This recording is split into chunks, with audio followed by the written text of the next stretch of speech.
लांब लांब पर्यंत एक तरी गाडी दिसते का तुम्हाला? बघा, एक तरी गाडी दिसते का? दिवाळीच्या अगोदर जेवढं पळता येईल तेवढं पळून घेतलं असतं आपण. अजून एक ट्रिप जर झाली ना, लॉंग ट्रिप मस्त का? लय आनंद होतोय का अजून एक ट्रिप बनल्यावरती?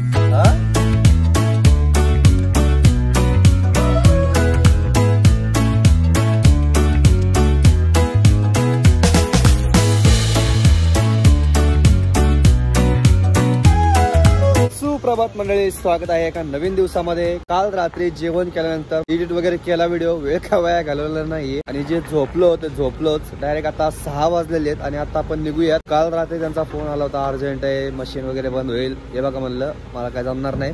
त्यांनी अगोदर आपण गाडी लोड करताना सुद्धा आपल्याला सांगितलं नाही की अर्जंट डिलिव्हरी, टायमिंग डिलिव्हरी. आता सांगायला लागलं टायमिंग डिलिव्हरी. मी म्हणलं जमणार नाही, मी माझ्या पद्धतीने येणार, माझ्या जीवाची रिस्क मी काही घेणार नाही. त्याच्यामुळे आता मस्त अशी सकाळ झालेली आहे आणि गाडी या ठिकाणी लावली होती आपण. 200 किलोमीटर काय नॉनस्टॉप रस्ता, त्याच्यामुळे रस्ता लवकर उरकल. पण त्याच्या पुढं रस्ता थोडासा हे आहे, पण किती वेळ लागतोय काय आहे ते तुम्हाला पुढे पाहायला भेटेल. चहा वगैरे घेऊयात आणि पुढे प्रवास सुरू करूयात. पोहे सुद्धा आहेत आणि चहा पण आहे, पण चहाच घेऊयात आपण. तो ग्लास मध्ये देतो ना, तर थोडा ज्यादा चाहिए मेरे को. हा, चांगला आळस तरी निघून जाईल. चहा तर आपण पिलो होतो, पण ऍक्च्युली गाडी त्याला बोललो होतो काल नाही का की तो आणि पैसे देतो पार्किंगचे, लक्षात नव्हतं. तर ते पार्किंगचे पैसे दिलेले आता. म्हणलं त्यांचं तरी नुकसान कशाला, बिचारांनी रात्रभर चालू असते बरं काही हॉटेल, आणि त्याच्यामुळं एकदम व्यवस्थित नो टेन्शन मध्ये, कारण की आपला मटेरियल असतो त्याच्यामुळं सेफ्टी गरजेची असते.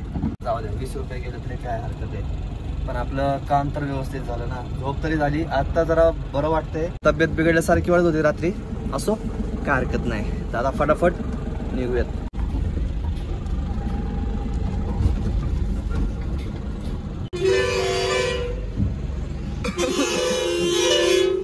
जाओ बेटे, जाओ बेटे, जाओ.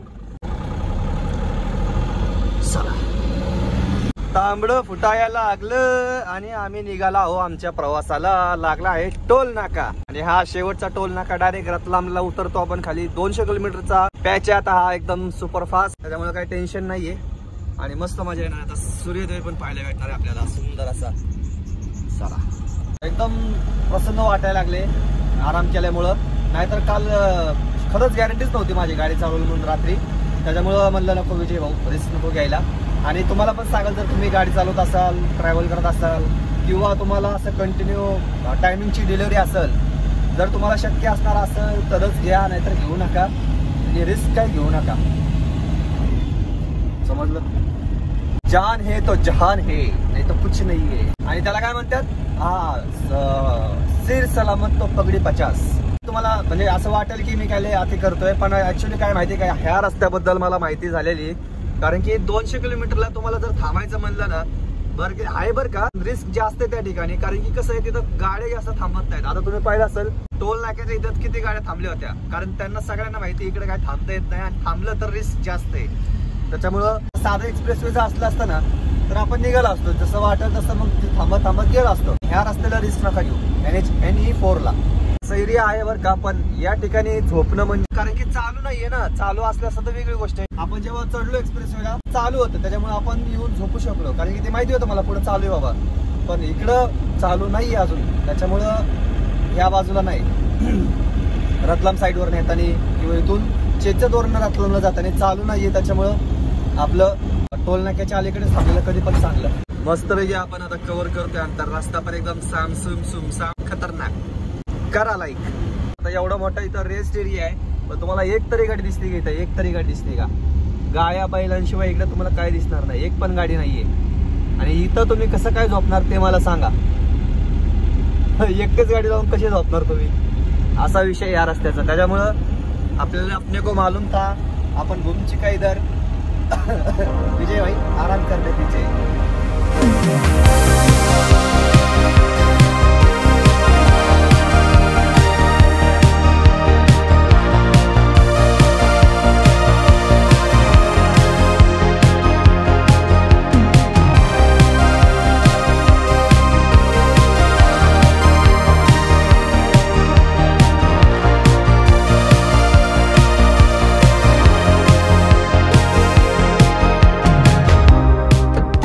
मंडळी जरासं थांबूयात आणि सूर्योदयाचा आनंद घेऊयात.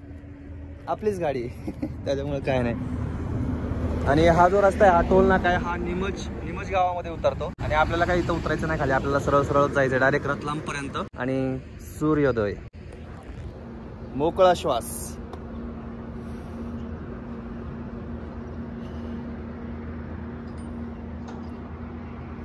त्याच्याकडे बघूशी पण वाटा नाही, एवढे डोळे हे झालेले आहेत माझे. अजून गाडी झोप होत नाही हो, शपथ झोप होत नाही या गाडीमध्ये. विषय तो आहे. बघू आता शिकत सुरुवात आहे, मग हळूहळू बेड वगैरे टाईप काय करायचं असेल करून घेऊ. पण आता लगेच तर आपण काय करू शकत नाही. पहिलं सगळ्यात पहिले ज्या गोष्टी गरजेच्या आहेत त्या करायच्या. त्याच्या अगोदर जरा शांत होऊयात, जरा शांतपणे बघूयात त्याच्याकडे. माझ्याकडे काय बघताय तुम्ही? त्याच्याकडे बघा ना. फील घ्या.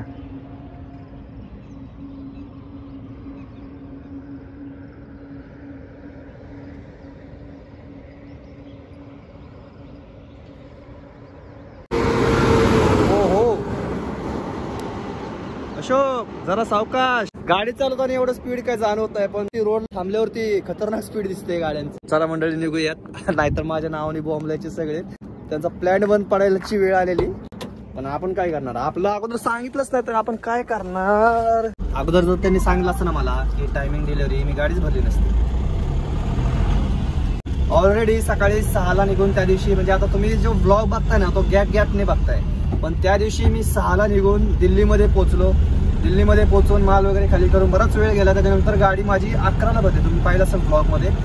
त्याच्यानंतर कंटिन्यू वगैरे चालू आहे, आता तुम्ही बघू शकता कंटिन्यू चालू आहे. लांब पर्यंत एक तरी गाडी दिसते का तुम्हाला? बघा, एक तरी गाडी दिसते का? एक पण गाडी नाहीये रस्त्याला, एक पण. एकटाच चाललोय मस्त.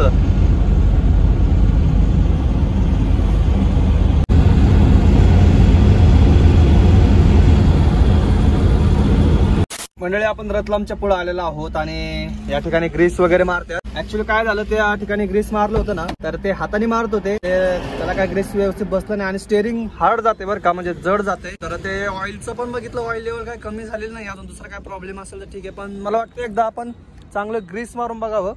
मग ग्रीस मारल्यामुळं फरक पडला तर पडला, नाही तर मग शेवटी गॅरेजला जाऊन करून घ्यावं लागेल.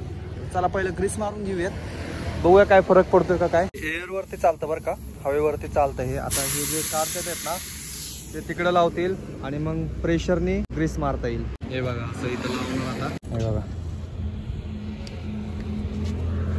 फटाफट मग ग्रीस मारून घेऊयात आणि बघूया. नाश्त्यासाठी विचार करतो थांबावं, कारण सकाळी चहा वगैरे घेतला तेवढाच घेतला, त्याच्यानंतर काही थांबलो नाहीये.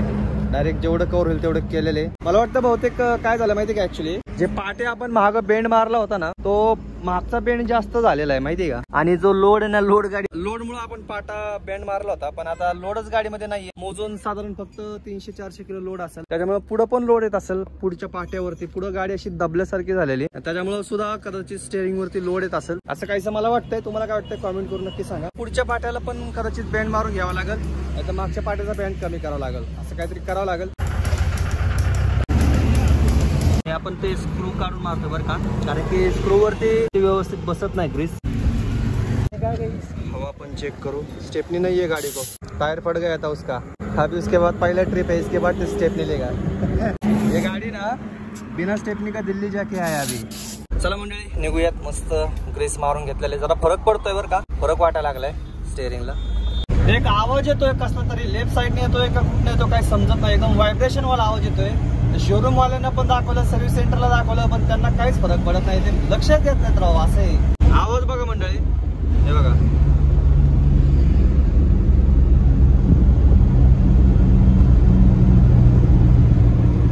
असा एकदम व्हायब्रेशन वाला आवाज येतोय. मी याच्या पुढे गाडी सर्व्हिस सेंटरला नाही नेणार, जेवढ्या फ्री सर्व्हिस होत्या तेवढ्या झालेल्या आहेत. बाकी आता बाहेर चांगला मेकॅनिक बघणार आहे. सर्व्हिस सेंटरला काही खरं नाही कामाचं, गाडीचं काम होत नाही व्यवस्थित. क्लच प्लेट पण बदलल्या, पण क्लच मध्ये सुद्धा फरक वाटतोय, म्हणजे व्यवस्थित सेटिंग नाही झालेली क्लचची. असं बराच वेळ झाला गाडी चालू आहे सकाळपासून आपली, आणि इथं बघूया चहा पाणी काहीतरी घेऊयात आणि मग पुढं प्रवास सुरू करूयात. मला वाटलं साधा पराठा म्हणजे याच्यात काहीतरी कांदा वगैरे तरी असेल. काहीच नाही याच्यामध्ये. जेवणला आलू पराठा तर असतोच, पण साधा पराठा व्यतिरिक्त काय असेल जाऊ दे. दही तर पराठा तर खाल्लाय आणि चहा बघा, ग्लास बघा चहाचा, काय वाटतंय किती चहा असेल. पिठमपूर इंडस्ट्रीला जाणारा रस्ता बघा कसा आहे. जसा आपल्या चाकण MIDC मध्ये पण काहीसा भाग आहे, तसाच इकडचा पण MIDC. मला कळत नाही MIDC ला काय प्रॉब्लेम आहे नक्की. बऱ्यापैकी रस्ते सगळे MIDC मध्ये असेच असतात, काय माहिती काय विषय काय समजा नाही. पोहोचले महिंद्रा टू व्हीलरला, लोकेशनला. गेट नंबर 1 ते गेट नंबर 10 खाली करतो आणि मग भेटतो. एंट्री वगैरे केलेली आहे आणि बरं झालं आपण मगाशी खाल्लं. एवढी काय केली त्यांनी, एवढी काय केली ना. आता इथं कोणच आहे नाही माहिती का, असा विषय झालेला आहे. कसं करायचं आता, जर गाडी खाली झाली असती तर नवीन काहीतरी बुकिंग बघता आलं असतं आपल्याला. दिवाळीच्या अगोदर जेवढं पळता येईल तेवढं पळून घेतलं असतं आपण, कारण परत दिवाळीमध्ये काय होणार, कंपन्या बंद असणार, त्याच्यामुळे काहीच होणार नाही. अजून एक ट्रिप जर झाली ना, लॉंग ट्रिप, मस्त होईल. का लय आनंद होतोय का अजून एक ट्रिप बनल्यावरती. हा निवडलेल्या गाड्या बघा या ठिकाणी कोणत्या कोणत्या. MP च्या जास्त गाड्यात. ही एक महाराष्ट्राची गाडी आपली MH20 संभाजीनगर. इकडे बघा ही आहे कर्नाटकची आणि ही आहे बघा पुण्याची.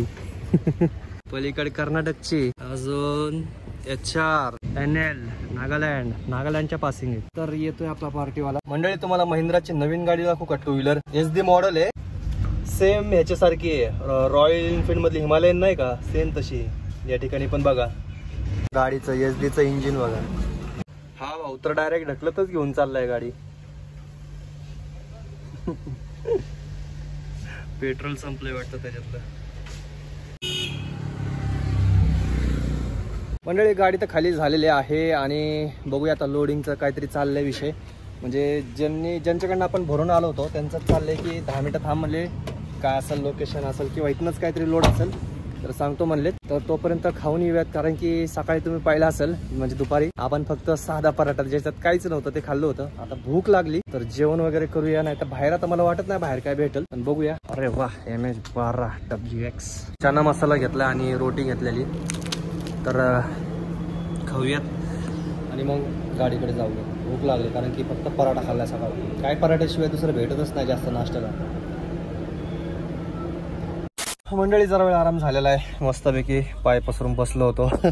आणि 2 भाडी होती आपल्याला, म्हणजे एक होसूरचं होतं आणि एक जमशेदपूरचं होतं. होसूरचं गेलेलं आहे पण जमशेदपूरचं आहे. जमशेदपूर आहे इथून जवळजवळ 1,500 किलोमीटरच्या आसपास आहे. पण विषय कसा आहे, तिकडे जायला प्रॉब्लेम हा आहे की एकतर दिवाळी आली जवळ आणि तिकडे जर गेलो तर आपण लटकून पडणार. विचार करतोय की बँगलोर साईडचाच वगैरे भरायचा. तिथून बाहेर पडले की वैष्णवी ढाबा म्हणून आहे आणि तिथं आपल्या बऱ्याच गाड्या थांबलेल्या असतात वैष्णवी ढाब्याची. इथं तर चालू आहे, फोन वगैरे चालू आहे. आपल्याला कॉन्टॅक्ट यांनीच दिला होता, आपले MH50 डोंगरे दादा. तुम्ही त्यांचे व्हिडिओ पाहिलेच असतील. MH50चे मस्त लॉंग वगैरे ट्रिप करतात ते.